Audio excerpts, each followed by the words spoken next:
Hi! In front of me is Laptop Yoga Smart Tab YT-J705F, and today I would like to show you how you can block app notifications. Begin by going into Devices Settings and tapping on Apps and Notifications. Following that, select Notifications and tap on See All from last 7 days. Now select Most Recent at the top and click on the best option for you. I will go with Most Frequent. Lastly, just tap on the blue sweater next to one of your apps from which you want to block notifications.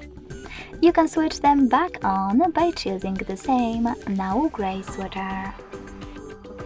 If you wish to, you can always tap on one of your apps located on the left and manage all notifications from here.